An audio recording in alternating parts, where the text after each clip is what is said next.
اظہار بھی تعداد کا ہوتا رہا ہے۔ حضور نے جب عمرہ کیا تو آپ نے کہا اکڑ کے چلو، شو تھا یہ۔ لوگ کہتے ہیں شو سے کیا ہوتا ہے، اس سے تو کچھ نہیں بنتا۔ حضور نے کہا اکڑ کے چلو تاکہ دشمن کے اوپر تمہارا رعب اور ہیبت بیٹھے۔ تو یہ بھی اسی طرح، اور غزوہ بدر کے بارے میں تو آپ نے بار بار پڑھا ہوگا، کبھی تعداد کو آدھا دکھا دیا اور کبھی تعداد کو دگنا دکھا دیا۔ آدھا دشمن کو اس لیے دکھا دیا تاکہ لڑنے کا حوصلہ بڑھے، اور دگنا اس لیے دکھا دیا مسلمانوں کو کہ یہ رعب بیٹھے دشمن سے۔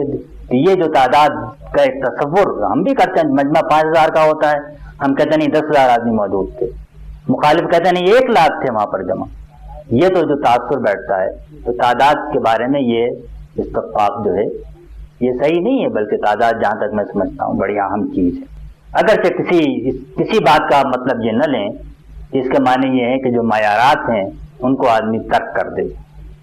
معیارات کی اپنی جگہ پر حیثیت ہے، اس پر بھی میں آخر میں گفتگو میں اس کو بھی دوں گا۔ تو انسانوں کی قوت، جب تک آپ ان بنیادی دین کے اندر اس کی اہمیت، انسانوں کی قوت کو جمع کیے بغیر، منظم کیے بغیر وہ قوت نہیں بن سکتی۔ اس کے لیے غزوہ بدر اور غزوہ بدر کے ساتھ فتح مکہ کا باب کھل جائے، اور اس کے بعد اور مزید باب کھلتے چلے جائیں، شام اور عراق اور مصر اور ہند اور چین اور اسپین۔ یہ بغیر تعداد کے نہیں ہو سکتے تھے اگر فوج اتنی بڑی تعداد میں نہ ہوتی تیار۔ تو یہ تو دراصل وہ چیز ہے کہ جو بالکل دین کے اندر بنیادی حیثیت رکھتی ہے۔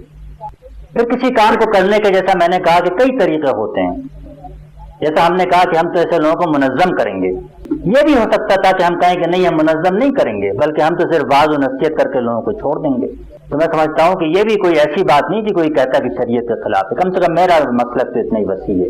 حضرت مجید الفسانی رحمۃ اللہ علیہ نے یہی طریقہ اختیار کیا تھا، خطوط کے ذریعے اور تبلیغ کے ذریعے عمرا کو اور حکام کو متاثر کیا، اور بالآخر بڑی تبدیلی نظام کے اندر وہ لے آئے۔ اور کوئی کہے کہ نہیں ہم تلوار لے کے جہاد کریں گے، اگر وہ شرائط پوری کرتا ہو تو وہ بھی کر سکتا ہے، اور کوئی کہے کہ نہیں ہم تعداد کو جمع کر کے منظم کر کے کریں گے تو وہ بھی کر سکتا ہے۔ تو میں یہ نہیں کہتا کوئی ایک طریقہ، لیکن ہم نے بہرحال یہ اپنے لیے منتخب کیا ہے کہ ہم تو وہ طریقہ تبدیلی کا لائیں گے جس میں کہ ہم عوام کو منظم کر کے اور ان کے ذریعے یہ تبدیلی لے کر آئیں گے، کہ ہمارے نزدیک منظم کرنے کی بڑی اہمیت ہے۔